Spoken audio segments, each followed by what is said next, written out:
ओम शांति। आज की मुरली का सार। मीठे बच्चे, बाप जो रोज रोज पढ़ाते हैं, यह पढ़ाई कभी मिस नहीं करनी है। इस पढ़ाई से ही अंदर का संशय दूर होता है। प्रश्न है, बाप के दिल को जीतने की युक्ति क्या है? उत्तर है, बाप के दिल को जीतना है तो जब तक संगम युग है तब तक बाप से कुछ भी छिपाओ नहीं। अपने करैक्टर्स पर पूरा पूरा ध्यान दो। अगर कोई पाप कर्म हो जाता है तो अविनाशी सर्जन को सुनाओ तो हल्के हो जाएंगे। बाप जो शिक्षा देते हैं यही उनकी दया, कृपा व आशीर्वाद है। तो बाप से दया व कृपा मांगने की बजाय स्वयं पर कृपा करो।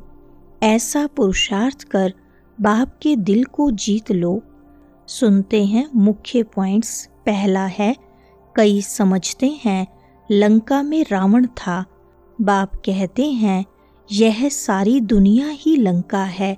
अब बाप कहते हैं दुनिया तो एक ही है, नई से पुरानी, पुरानी से नई बनती है।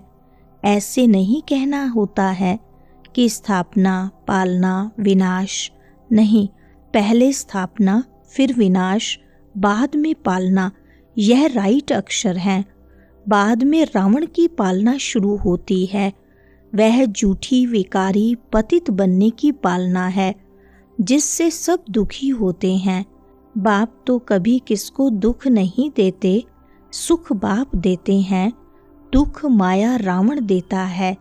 उस दुश्मन की एफिजी हर वर्ष चलाते हैं। दूसरा पॉइंट, मुसलमान लोग भी कहते हैं उठकर अल्लाह को याद करो। अल्लाह कहने से वर्षा याद नहीं आएगा, बाबा कहने से वर्षा याद आ जाता है। यूरोपवासी लोग गॉड फादर कहते हैं। भारत में तो पत्थर भीतर को भी भगवान समझ लेते हैं। अभी तुम बच्चे समझते हो, हम सो देवी देवता चैतन्य में खुद बन रहे हैं। चैतन्य में होंगे तब पूजा आदि नहीं होगी। जब पत्थर बुद्धि बनते हैं तब पत्थर की पूजा करते हैं। जो चैतन्य थे उनकी निशानी यादगार के लिए पत्थरों की रखते हैं। तीसरा पॉइंट, बाप द्वारा जो ज्ञान मिला है, ज्ञान एक ही है परंतु उठाने वाले नंबरवार हैं। तुम्हारी रुद्रमाला भी इस धारणा के अनुसार ही बनती है। एक है रुद्रमाला, दूसरी है रुंडमाला। एक है ब्रदर्स की, दूसरी है ब्रदर्स और सिस्टर्स की। यह तो बुद्धि में आता है। हम आत्माएं बहुत छोटी छोटी बिंदी मुआफिक हैं। चौथा पॉइंट, गायन भी है। भ्रुकुटी के बीच चमकता है अजब सितारा। अभी तुम समझते हो हम आत्मा चैतन्य हैं, एक छोटे सितारे मिसल हैं। फिर जब गर्भ में आते हैं तो पहले कितना छोटा पिंड होता है, फिर कितना बड़ा हो जाता है। वही आत्मा अपने शरीर द्वारा अविनाशी पार्ट बजाती रहती है।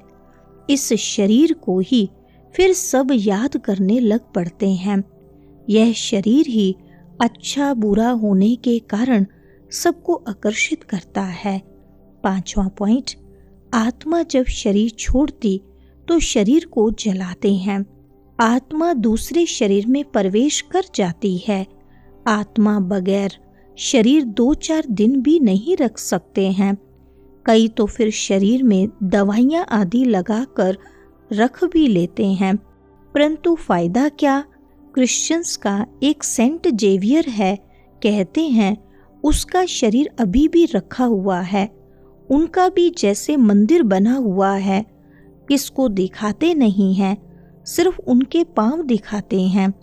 कहते हैं कोई पांव छू लेता है तो बीमार नहीं होता। पांव छूने से बीमारी से हल्के हो जाते हैं। तो समझते हैं उनकी कृपा।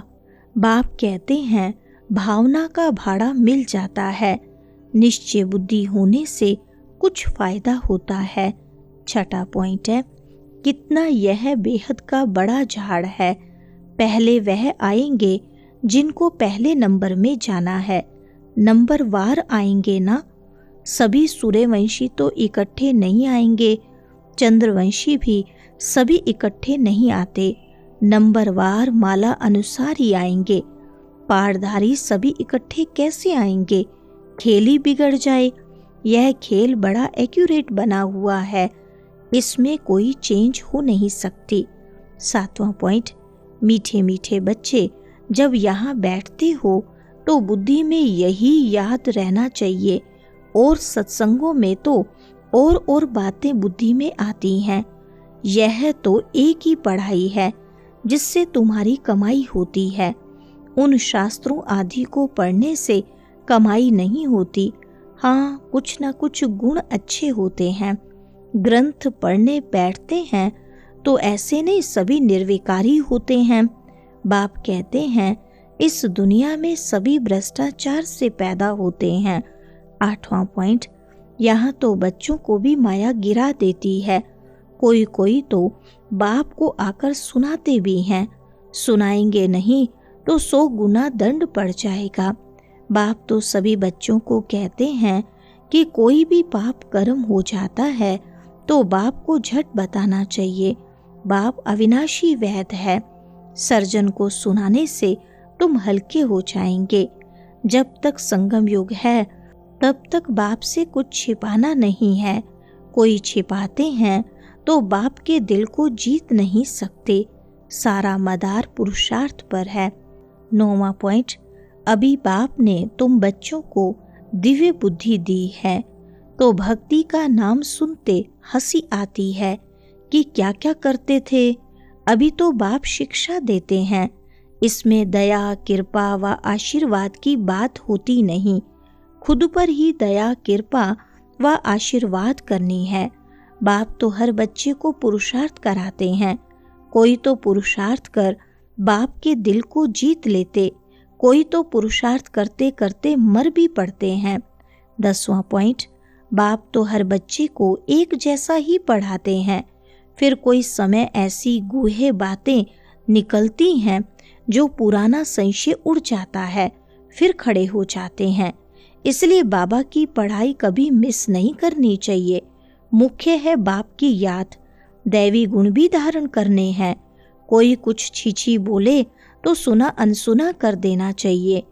ऊंच पद पाना है तो मान अपमान दुख सुख हार जीत सब सहन जरूर करना है। बाप का कहना नहीं मानते तो बाप का डिसरिगार्ड करते हैं। फिर भी बाप कहते हैं बच्चे सदा जीते जागते रहो और बाप को याद कर ऊंच पद पाओ।